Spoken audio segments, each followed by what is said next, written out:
the men behaved better around the women. Other than these weird issues, we were actually better off in the long run with the women on board. But there were issues that you just can't. People are stupid and young, and everything seems like it's the thing to do, and then it isn't. A career naval officer recalls the earliest days of his time on board U.S. submarines and the first efforts to incorporate women warriors on board the close quarters of American fighting ships. Hello, welcome to the Mighty Pen Podcast. I'm David L. Robbins, your host and founder of the Mighty Pen Project, a free writing program for veterans and their families in partnership with the Virginia War Memorial Foundation here in Richmond, Virginia. Chris Knaggs served on U.S. submarines across 3 decades. His long career spanned much of the Cold War with the Soviets, but just as importantly, Chris was both witness and participant in one of the most fundamental changes in the history of the American military, the introduction of women into the fighting forces. Chris's story, Pop Rivet, is a frank, even uncomfortable look at the first days of blending the new with the old into the U.S. Navy. Let's listen to Pop Rivet, read by Alan Sater. Then Chris Knaggs and I will talk about how his thoughts and the Navy itself have changed over the last 40 years. I sat at a gray Navy desk in a gray Navy office on a gray Navy ship, congratulating myself. It was going well. My supply department had been awarded the coveted Blue E, a designation as the best supply operation in the fleet. We had the highest promotion rates on the ship, with the lowest number of sailors forwarded to captain's mast for disciplinary problems. We were a happy department on a quasi-miserable ship. Despite my personal backslapping, the morning began on a disconcerting note. Because of a Navy policy limiting women to non-combat specialties, the supply department had 80% of the females assigned to our ship. 4 of the 8 officers who worked for me were women, the only female officers aboard. Previous to this, my at-sea assignments had been comprised totally of men. As a submariner, the mixed crew thing made me uncomfortable. Ashore, I worked with hundreds of women, even ended up marrying one. Afloat, the close quarters and the young average age of sailors had me worried about sex in the fan rooms, bad language, discrimination, feminist complaints, boyfriend-girlfriend displays of affection, anger, maybe violence. All that had not happened. I put it down to my leadership. Women were not women in my department, just sailors, ordinary Navy sailors, until today. My morning routine was to walk the spaces. I entered the laundry. As usual, it was 120 degrees. Industrial washers and dryers whirred. Ineffective fans tried to blow cool air. A young sailor, SHSN Cheryl Kitna, worked pressing uniforms in a standard Navy undershirt covered in sweat and prominently exposing 2 small breasts with no bra. She greeted me respectfully, unaware of the exposure. I tried not to look. Stuttering meaningless but polite words, I pretended to inspect the firing lineup of huge washers and dryers. I wanted to say something, mention the inappropriateness, but then she would know I'd looked. I left the laundry quickly. Sweat poured off my back from just 2 minutes in there. I nodded and said something like, "Keep up the good work." In my office, I felt guilty. I should have said something. I couldn't let infractions go, not any. I recognized it was hot as Hades down there, but that T-shirt was a recipe for trouble. Often the men worked down there in shorts with no shirt. Put that all together, and something was likely to ignite. I should have said something. The easy out was to mention it to a senior enlisted, one of the chiefs, but they were all men. The chiefs wouldn't want to do it. Too much potential for trouble. I could drop it on one of the female officers, but too embarrassing. They'd know I noticed. No, things were going too well. Why make a big deal of it? A sailor swabbed the deck up in officer's country, a deck he cleaned 4 times a day, whether the floor needed it or not. An officer left her stateroom dressed in a bathrobe and hairnet. The sailor's eyes did not meet hers, concentrating on the swish of his mop. She paid him no attention as she entered the female officer's head. The young sailor just turned 18, put the mop against a bulkhead. He scurried down to the wardroom. On his way, a second female officer almost ran into him. She also wore a bathrobe. She cursed at him for running in the passageway. He apologized, not meeting her eyes, then continued to the wardroom. In the wardroom pantry, he signaled to his buddy cutting onions. The buddy put the knife down and followed. So a couple of mess cooks got caught peeping at my officers? Are you kidding? Johann Santos, the ship's lead legal officer, shook his head. No, sir, not caught. Turned in. Another mess cook, female, one of yours from the storekeeping division, either saw them or heard about it, came to us. We looked in the pantry, all there. Santos always spoke like he was in a dragnet episode. Never elaborated anything. A lieutenant who came up through the ranks like me. Damn it. The pantry? Yes, sir. Worth a look. I followed him up the ladder to officers' country. Mess cooks were the bane of my existence. Every enlisted sailor who came aboard, regardless of specialty, had to serve 90 days mess cooking. 90 days of peeling potatoes, serving chow, cleaning toilets, cleaning decks, cleaning overheads. When not cleaning, they painted.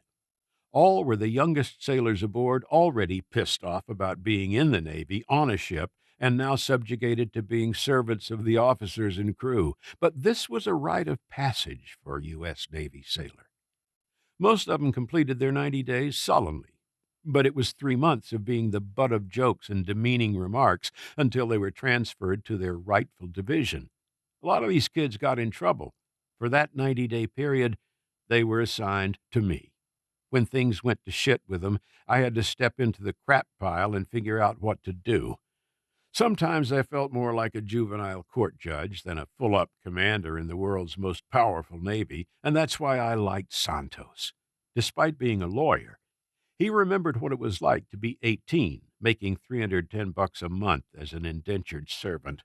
Johann knew how to keep it all in perspective in order not to throw the book at some kid for just being young and stupid. Santos took me in the pantry, a small 8x8 room for storage of dry goods. The tight quarters made us shuffle sideways around shelves.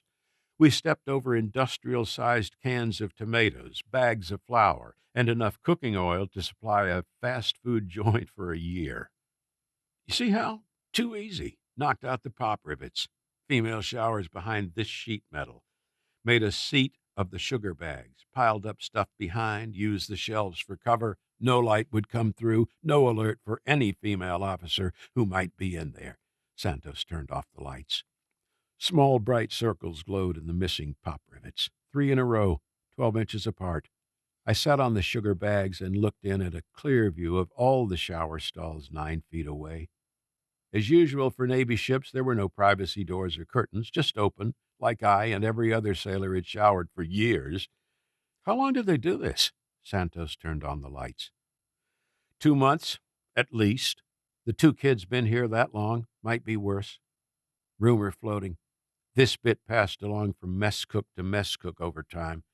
Sort of fringe benefit for working in the wardroom. I groaned. I'd heard that mess cooks competed over who would work up in the wardroom. That was unusual. Most sailors hated officers from the time of boot camp. Normally, officers were to be avoided at all costs. I thought they just liked us. Well, it's not good, but it's not like anyone died. Santos dropped his voice. We might have been better off. What'd you say? The legal officer headed for the door. Never mind, sir. Later that day, I was called to the captain's office. I prepared to have my head ripped off. The captain directed me that I sit while he paced. He screamed, accused, belittled, and almost physically accosted me. This incident was my fault. Not enough leadership, not enough inspections, not enough screening of mess cooks, not enough of everything. I took the shots quietly, nodding humbly. Once vented, he sat opposite me at the table. I began a practiced apology. He almost jammed a hand into my eyes.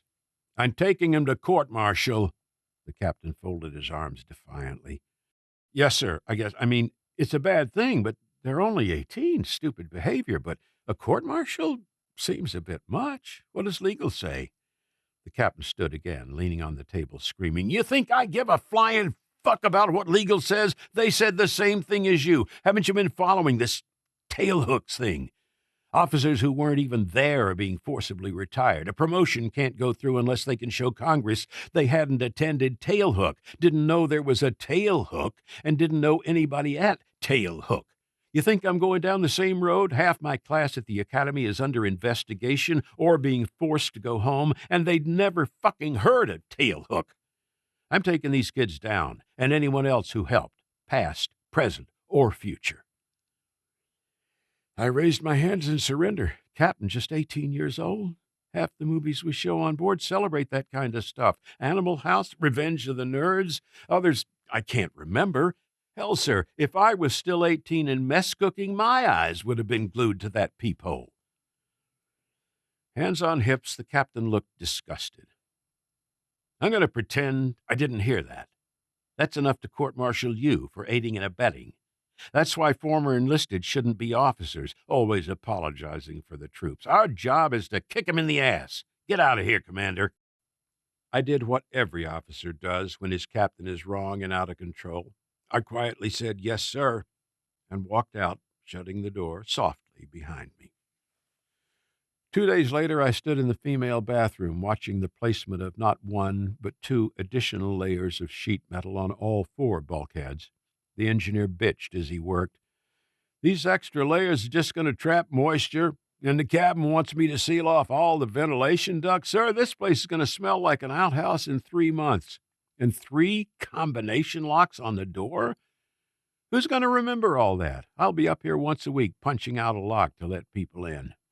The rant continued about the other and more important problems in engineering that needed fixing prior to deployment. The steam system leaked like a blown prostate, but his repair people were all triple layering female bathrooms. I pretended to be interested. I had no expertise, but had to show I cared. It all seemed like overkill, but the captain was going nuts. I thumped on the new sheet metal. Seemed solid. I nodded appreciatively to all the working sailors as if I had input. Santos walked in carrying his usual accordion file of paperwork. He beckoned me to a corner, out of earshot. 8 people to court-martial. 5 admit to looking. 3 admit to knowing about it and saying nothing. Captain wants them all hammered. How long has it been going on? Unknown. They talked to Storm. Then their lawyers showed up. Couple of kids pretty proud. Court-martial news silenced them. Santos pulled out several legal-looking documents. "Need your signature.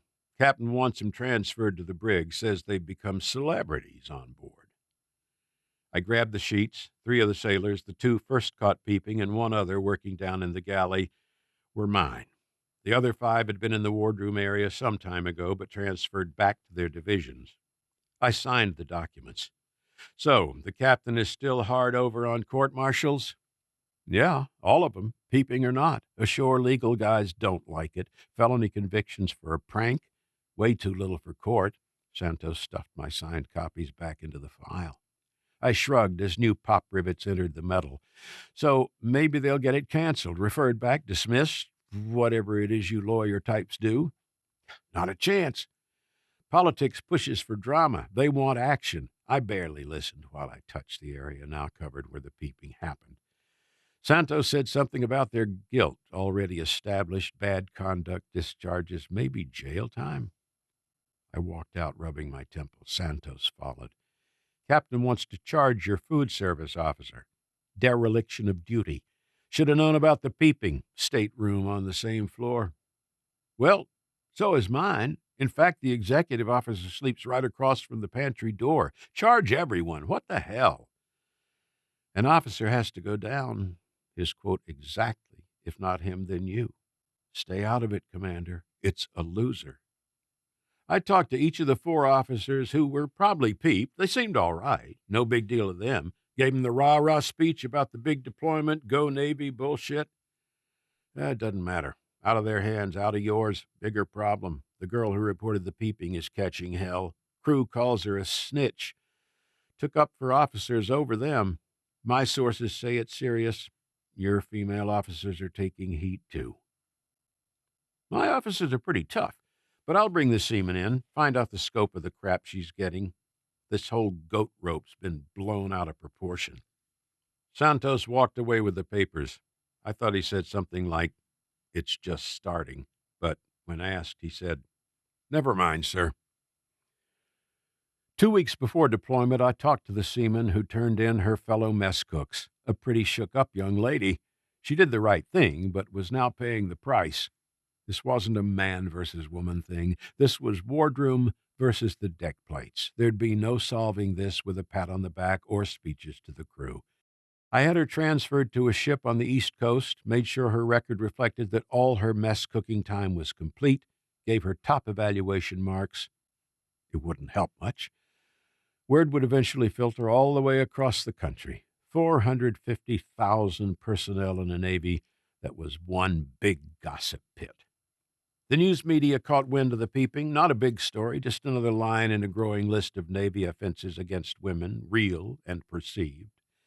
The media interest forced the moving up of the court-martials. Usually it took months for these proceedings to get organized. These took place in 2 weeks. All 8 sailors were sentenced to bad conduct discharges and 20 years in a military prison. That took the potential media heat off, but increased bad feelings on the ship.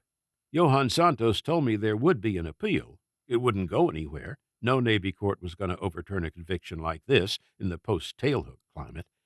The kid's only hope was to get transferred to a federal civilian prison. Federal sentencing guidelines would be in force then, with perhaps a chance to get a more reasonable result once out of the Navy anti-harassment frenzy. As ordered by the captain and suggested by Santos, I stayed out of it. I concentrated on the upcoming deployment to the Persian Gulf. This could be a dangerous one. Iran and Iraq were done shooting at each other, and now both seemed interested in getting even with the U.S. Navy. 2 days later, a knock on my office door brought in my 4 female officers. My office barely held 2 comfortably, so I had us adjourn to the wardroom, get some coffee, presumably talk about the upcoming deployment and last-minute preparations. In the wardroom, I poured a cup for myself and offered some to the others. My dispersing officer, Lieutenant Junior Grade Sheila Harrison, sat opposite me, hands folded, grimacing, fidgeting. The other 3 sat, heads down, not looking at anything other than the tablecloth. "Okay, we're 2 weeks out. Deployment lists almost all checked off. What's left to be done?" Harrison took a deep breath, then blurted, "Sir, we're not here about the damn deployment." I'd sensed something was wrong, but nothing like this.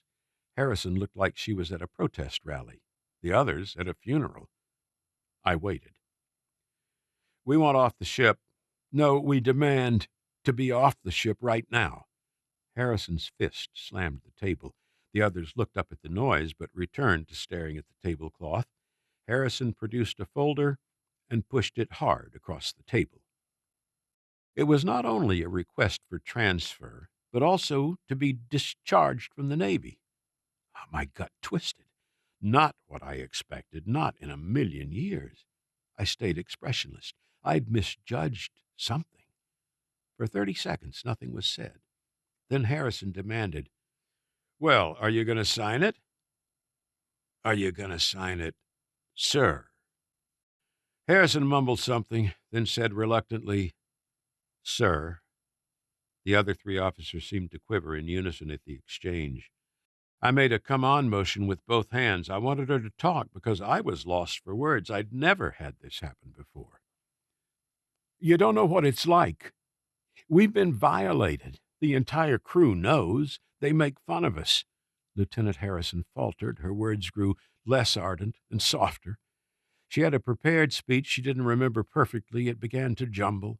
The crew blamed them for the other sailors going to court-martial. None of the 4 could sleep. They kept checking their staterooms, the heads, their officers for hidden holes. Except on duty nights, all 4 resided in a hotel ashore. On duty nights, they stayed in their staterooms with a chair against the door. Enlisted men and women were intentionally bumping into them in the passageway. Harrison ran out of steam. She joined the other 3, gazing at the table. It was my turn. If the members of the crew are being disrespectful, you need to take charge, jack 'em up. Don't put up with that bullshit." Harrison growled. "That's just what I'd expect from you, Mr. Gung-Ho. Get the mission done. You got no sense of what it's like for us, Mr. Lifer." "Mr. Lifer, sir."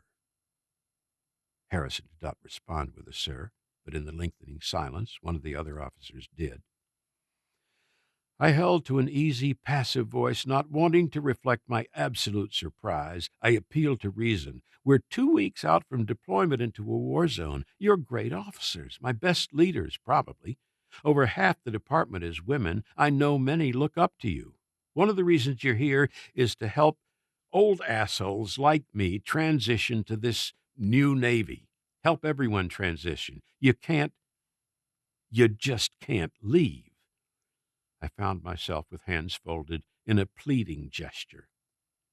"No, we're going. Out there in the Persian Gulf, who knows what someone will do to us? This bullshit has been going on since the academy. We thought it would end with the fleet, but it's even worse. You don't understand. You don't see us. We're just cogs in your machine." Now my teeth clacked. I drummed my fingers loudly. "So in 20 years, when you all go to a Naval Academy reunion, you can tell your classmates how you did 1 year on a ship, mostly in port, and then quit when the money round actually came? How many years do you owe for your schooling? I guess that doesn't matter either." Harrison looked incensed, shoving the folder at me harder. I pushed it back, forcefully, calling out the names of the other 3 officers. "Do you all concur? I see your names here. Do you concur? One at a time, tell me." Each did. One did so crying. The other 2 tried to comfort her. Harrison shoved the folder back at me. I grabbed it. "I've got 24 hours to approve or disapprove. I will not recommend approval by any stretch of the imagination. 24 hours for you all to think about this. Someone sees you naked, you throw away 4 years of education and a career? Grow up. Be Navy." I stood. Sullenly, Harrison said, "What you mean to say is, man up." She indicated the folder. "The captain is looking for that paperwork right now. He's already going to approve it." "Well, that's why he's the captain and I'm just a commander. Since you're such good friends with the captain, tell him what I said." At the door, I pointed to all of them. 24 hours for all of you. Honor, courage, commitment, duty. I've got a deployment to worry about. I got 400 sailors I need to bring home alive." I was wrong. My guilt trip didn't change their minds. For the rest of that day and into the next, I hid out, went ashore to do business, ate at the club, made myself unavailable. Plenty of people told me the captain's yeoman was trying to find me, looking for some papers. Finally, Santos caught me in a storeroom working on a portable computer. Since it didn't appear my wayward officers would change their minds, I'd prepared an explanation, a long explanation, of why it would be inappropriate to approve their request. Santos read it. He told me to tear all that up and just sign the papers recommending approval. My food officer remained on report for dereliction of duty. The captain would take him to captain's mast if I didn't sign. My food service officer was guilty of nothing, but a record of having been put on report would ruin his career. Once the ship was underway, away from the prying media, the captain would tear up the charges. My signing would make it look like I initiated the approving recommendation, give the captain top cover. I signed, approved. Sick, angry, and tired of running, I hid out some more in my office. I was right. The captain signed the chit approving their transfer and release from the Navy within seconds of the paper hitting his desk. Within 2 days, Navy personnel approved. The 4 officers could return to civilian life with a full, honorable discharge. Paperwork like this usually took months to go through. Santos said the Navy would do anything to prevent a repeat of bad PR like Tailhook. They wanted these women away from the press, sent to their hometowns to disappear into the woodwork. So far, media attention had been scattered and light, mostly focused on the 20-year convictions of the sailors. A bunch of female officers to interview would be tough to resist. An agreement was reached that they would not seek out the press if the Navy waived repayment of any college debt. Once the ship left port, the matter would disappear. In 8 months, we would be back. Maybe. Rumor was that the Navy might change the ship's home port to Guam. I stood near the starboard lifeline on the O3 level, 30 feet above the pier. 1 week to deployment. I was down 4 more officers added to the shortage I already had of 2. A 400-person department was being managed by only the 4 of us that remained. No reliefs. We would double up. A disaster waiting to happen. I wondered how many troops would die if we went into combat. How many might die of accidents, suicides, or falling overboard from just normal deployment shit. Behind me, Santos' voice emerged above the noise of the cranes, paint chipping, and welding that went on all around us. You up here to see 'em off? Who? Half your department leadership. I just signed 'em out, forged your name to acknowledge the transfer. Figured you'd hide out. Captain wants 'em gone. I came close to the lifeline to look at the brow. My 4 officers, my 4 former officers, all in their whites, came down the companionway dragging green sea bags. They stepped onto the pier. I pulled back so they wouldn't see me. Nope, I'm just up here taking the air. The 4 strode purposely over coiled rope, around small arms ammunition, avoiding pallets of food and medical supplies awaiting lift aboard. They didn't look back until just past my position. One of the officers glanced up like she knew I was there. For some stupid reason, I made a little wave. No wave back, just forward motion towards the land end of the pier. My head hurt. I had a headache almost every day now, almost every second. Santos meant to leave, but I grabbed his arm. Now, what did I miss here? Am I that much of a dinosaur? Not a dinosaur, sir. Just overly bought in. For you, everything. The young lawyer waved an arm, a full 360 degrees. Everything is a means to an end. That end is to fight. That was commendable in 1944. Not so much now. Means to an end? I took care of them. I did right by them. I wasn't using them like some garbage to throw away. Isn't fighting what we do? Well, you need to understand, sir, in peacetime, the means are the end. I rattled my head. Well, I hope we get into a damn war and end this silly shit. Santos mumbled something that sounded like dinosaur or meteorite, but I didn't quite catch it. Sorry, Lieutenant, what did you say? It was not important, Commander. Never mind.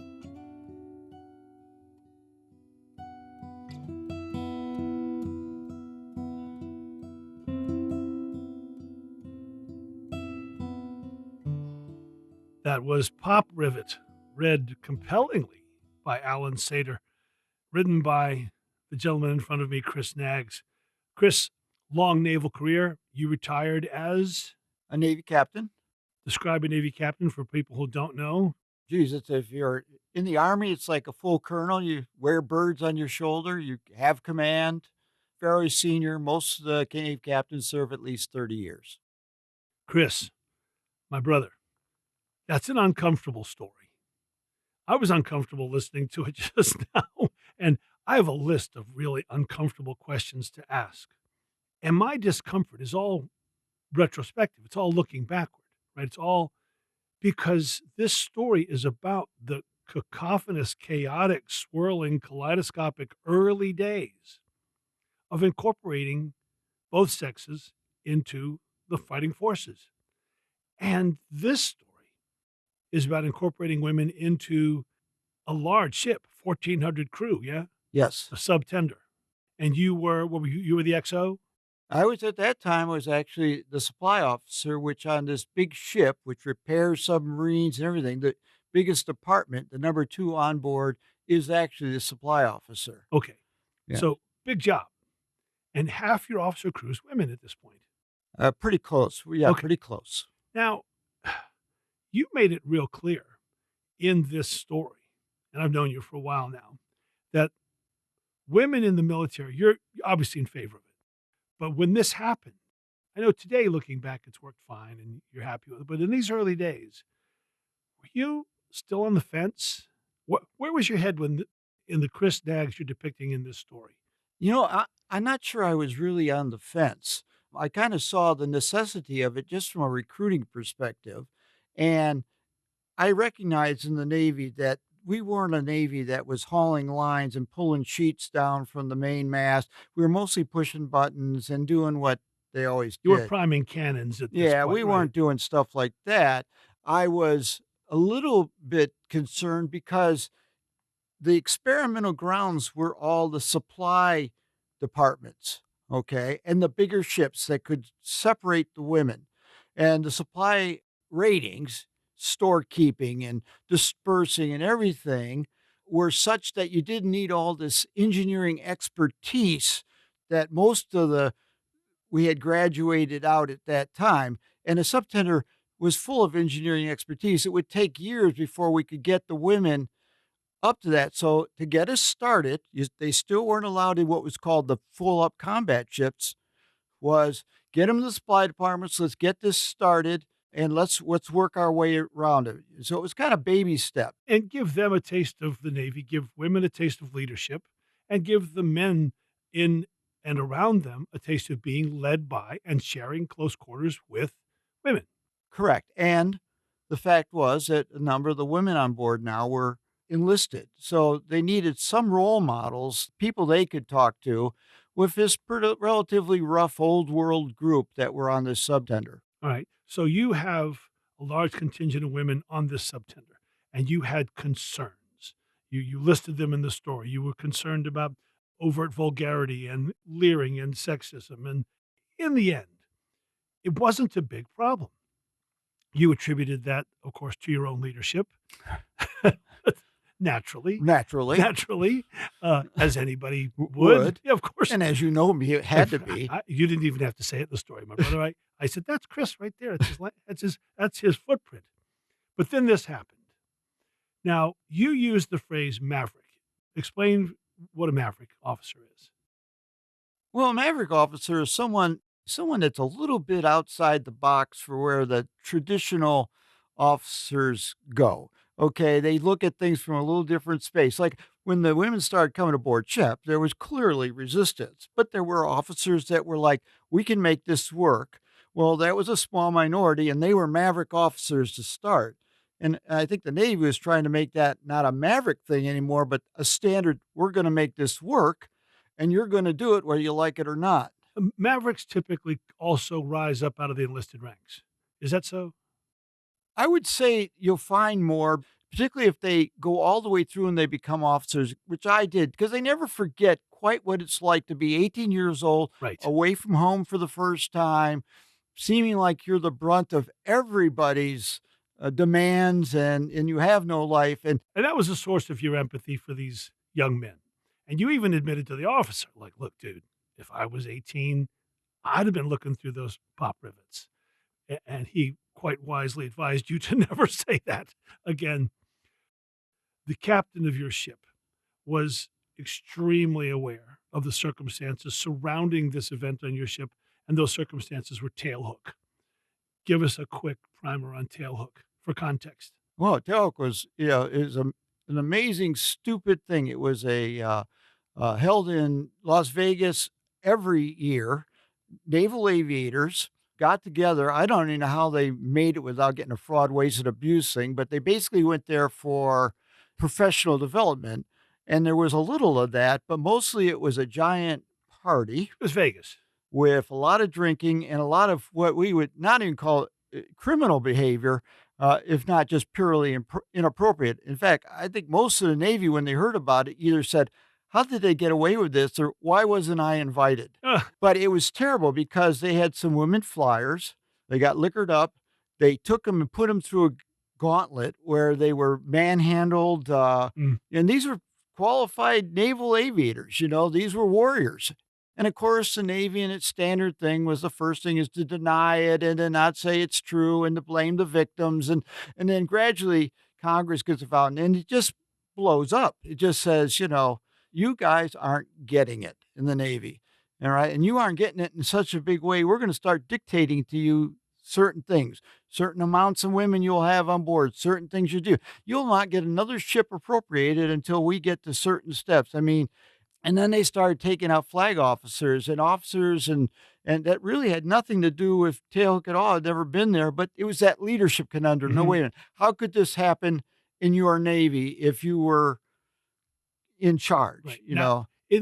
in this environment, you said in the story, and I'm not gonna hang you with these words, but I do want you to address them. You defended this to your CO by saying these are felony convictions, 20 years, federal penitentiary for a what you call prank. Okay, here we are several decades down the road. You stand by that? You know, I sort of do in a little way because, again, it's a terrible, embarrassing thing. And I think if it happened today, we'd have been much better on all sides of taking care of it in the Navy, even though I've been out for quite a while. But even then, I'm sitting there like, come on now. Stupid. They're 18 years old. Their testosterone is running amok. They're doing all kinds of stupid things. I mean, it just the way the world works. And who was to know that they would start dismantling the ship to get a better look at these women? And I said, it was almost clever in a sort of way. And Don't start admiring this now, no, Chris. no, I'm just saying I'm like Santos, okay? Don't say so. no, I'm just saying that, it shows some of the deviousness of youngsters, Ingenuity. Yep. Yep. ingenuity, and when they wanna do something, and like I said in the story, some of it was obviously to look at the women, but a little bit it was because it was officer women, Okay. okay? I mean, there is a divide, and I think it was a little bit of like, we're getting back at the structure, okay? The man. The man. We're getting back at the man. Things like that would happen. And I still, looking back at it, said, now, wait a minute. When I looked at combat and different things I did, no one died. No one even got hurt. There wasn't even a stitch. Okay. Nothing was endangered. It was terribly embarrassing. All right. It was clearly wrong. But I'm sitting there, a felony conviction? Because the captain has at his discretion a lot of things he He can had a do. wide range of A ways to wide range of respond to things he can this. do that doesn't go to the felon. He can put them in the brig for a couple months. He can do bread and water. He Yeah. can cut their pay. I said, there's a lot of things you can make to do the hurt to make it clear, but that wasn't what was going to happen. And even today, I'm some like, gosh, don't forget how young these guys are, you Yeah, know? the 4 women who were, as you say, peeped, their initial reaction was Navy. Their initial reaction was, "Okay, well, you said they weren't that upset." To me, they weren't that Okay. upset. And then they came to you 2 weeks before deployment, and you found out they really were Absolutely. upset. And you said to them, "Honor, courage, commitment, duty, grow up, be Navy." She said to you, "What you're saying is man up." Looking at that story with a contemporary lens, that is what you were saying. I guess what I'm asking you, Chris, is did you fully then, and maybe more now, appreciate that it was a violation of them as women? The guys weren't looking in the men's shower. Have you changed it at all, or is it still strikes you as a prank? Well, let me tell you, I still think I see it as much more of the violation than I did at the time. Yeah. Okay, because let's face it, I don't know what's happened to him at the Naval Academy. We heard stories about that eventually too, things and problems there. So they're a little bit wrapped tight about this being a minority on a ship and new and everything. So they're tense. Now I would sit there and say, now wait a minute. Now we got a whole bunch of education, years and years. We're really talking over 40 years ago here, where you can sit there and sit down and just say, wait a minute, this really was a violation. Now, does it deserve jail time? I'm still a little bit unsure about that. But yeah, clearly different now. I would see it as a different thing. You said a few minutes ago, Chris, that you think if this happened today, it would have been handled differently. Now, certainly, tailhook is done and dusted. It's way behind us. If this happened on a ship today, how do you think it would be handled? The thing is, I later on I take command, okay, of Okay. the base in Pearl Harbor. Now I've got like 5,000 people working for me, and there's all kinds of debris. But it got to the point where commanding officers weren't even allowed to interject themselves in an issue like this. They had, I guess today we would call it a DEI office, but they had a whole system that basically says, okay, we don't trust your commanding officers to take the sort of action or to have the expertise now to jump in the middle of some of these things. I think they're saying you're creating more havoc than you're helping. And so now, when one of these things would come up, you almost automatically had to refer. You could do a little investigating, but you really didn't have the option anymore of just saying, I'll tell you how we'll handle this. That's kind of been ripped from you. It almost all goes into the legal system immediately now, good and bad, because in the legal system now, they don't always have the option to do the small penalties, but they have the expertise also to do the evidentiary sort of stuff that says, okay, we don't have much to go on here. We can't be blindly sending people to prison on hearsay and everything. So it's kind of a mixed bag now, good and bad. I see your point. You're 2 weeks from a deployment to a war zone, and you're saying the Navy is asking you to risk your life. You're okay with that. This, you want to quit the Navy for. That must have seemed out of balance to you at the time. Well, it did, because we talked about me coming up enlisted, and I was probably more like the enlisted whatever, but now I'm all Navy. I've bought in like Mhm. crazy now, and now we're getting ready to go to do the big fight. They've gone to the Naval Academy. They've been through it. I mean, they've almost got a step up in their career already, women and from the Naval Academy. I mean, they've got a real shot here to And a roll. deployment to a war zone, which And is a deployment to war zone. always They've got some of the first, and they've got a shot to really be the ones that we look to later that would all be on board of directors now, after being admirals and everything. And they were good. You get officers, some of them are wishy-washy somewhere, but they were all pretty straight, tight. Okay, man up. But I didn't see them as any different. They just seemed like they were running things. They were running their troops. They weren't taking crap, and they were organizing things very well. I always say this about women in the Navy is that there's all kinds of havoc that was caused when women came in the Navy. But I'm going to tell you, the women I had, enlisted officers, were far less trouble Hmm. than the men. I don't know what's going on in the brain all the time. I don't know what was going on in mine. I'm just thankful there weren't cell phones back then. The women were far less problems for disciplinary. Second thing is, in general, the men behaved better around the women. Other than these weird issues, we were actually better off in the long run with the women on board. But there were issues that you just can't, people are stupid and young, and everything seems like it's the thing to do, and then it isn't. Overall, last question. You were there in the pioneering days of incorporating women. Did it go well, or could it have been done better? I mean, tailhook, yes, reprehensible. This episode of the Pop Rivets, a violation. But overall, you were there. Well, I don't know if it could have been better because I didn't have any other solution set for it. Someone had to come on board and be the first, and I think go through these things.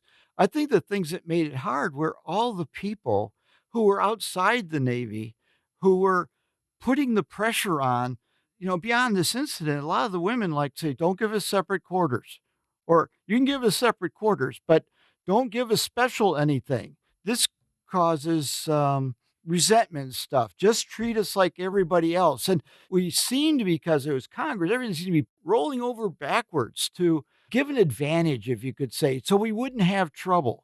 And that's what I was thinking about these four women. I said, I know how you feel right now. You go on this deployment. I bet most ships, when they come back from deployment, are a real team because they've been through it. Okay. It becomes not about men, women, officers, enlisted. It's like, The mission. it's the mission, and you've been through something together. In the reunions in the future, you can talk all about the things, but you got to be out there because we're in San Diego. This ship has been in port for a while. It's almost like a 9 to 5 job, not quite, but we really haven't had to live very much in that full 24-hour environment for months at a time. And I've always found that an environment that pulls people together. Either pulls them together or sends them home in a hurry. Hmm. I don't know what the Navy could have done differently. It was going to be chaotic. It was going to be chaotic, both because there's outside influence and there were internal influences that were, there were true dinosaurs and there were everything like that. A young woman listening to this podcast, tell her to join the Navy? I would say join the Navy. I would tell young women if they're going to join the Navy, make sure when you're in high school or whatever you do, lots of math, lots of science, because it is a Navy, very technical Navy. And if you're going to be a submariner like me, we do have women on submarines, not fully integrated even in the submarine force yet, but getting there. Based on what I'm reading about recruitment, as if I'm still in, but we would really love to have you in. It may not pay as much as some stuff and it couldn't be hard, but it's always interesting. Okay. You will not be bored. Where else do they get to meet Chris Knaggs? Oh, yeah. To their chagrin or whatever. So thank you, Chris. Really enlightening. And look, it's an uncomfortable story you wrote. It took some spine to write that, put that down, and come in here and talk about it. I didn't ask easy questions, and I appreciate you, man. All right. Thank you. Thanks, David.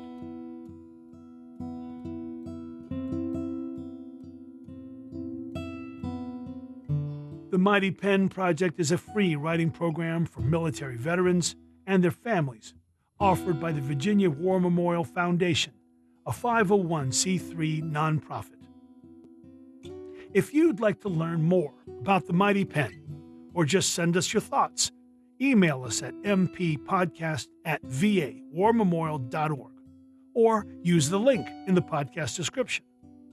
If you're a veteran or a family member of a serviceman or woman listening to this podcast anywhere in America, and you want to learn how to best write and tell your own powerful stories, you can sign up for one of our Mighty Pen writing workshops on Zoom. If you want to read today's piece and many more, use the link to go to the Mighty Pen archive. If you enjoy this podcast, please share it. Music for this episode was provided by Jackson Albrecht. Lastly, if you'd like to support the Mighty Pen's efforts to record and preserve these stories of service, adventure, and sacrifice, follow the charitable donation link in the podcast description. I'm David L. Robbins, and I want to thank you for listening to the Mighty Pen Podcast. It's an honor.